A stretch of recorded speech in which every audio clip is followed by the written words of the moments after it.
বকেয়া বেতন, ঈদ বোনাস ও ছুটিসহ বিভিন্ন দাবিতে শ্রমিক ভবন থেকে সচিবালয় অভিমুখে মিছিল নিয়ে যাওয়া পোশাক শ্রমিকদের সঙ্গে পুলিশের সংঘর্ষ হয়েছে।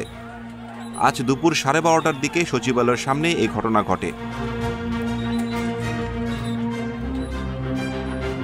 বকেয়া বেতন ও ঈদ বোনাসের দাবিতে কয়েকদিন ধরেই আন্দোলন বিক্ষোভ করছে পোশাক শ্রমিকরা। এরই মধ্যে আন্দোলনরত এক পোশাক শ্রমিকের মৃত্যুর ঘটনায় মালিক ও দায়ী ব্যক্তিদের বিচারের দাবিতে বিক্ষোভ করেছেন শ্রমিকেরা। এ বিষয়ে শাহবাগ থানার ভারপ্রাপ্ত কর্মকর্তা মোহাম্মদ খালিদ মনসুর বলেন, দুপুরে পোশাক শ্রমিকদের একটি মিছিল সচিবালয়ে ঢোকার চেষ্টা করে। এ সময় পুলিশ তাদের বাধা দিলে তারা ইট পাটকেল নিক্ষেপ করে।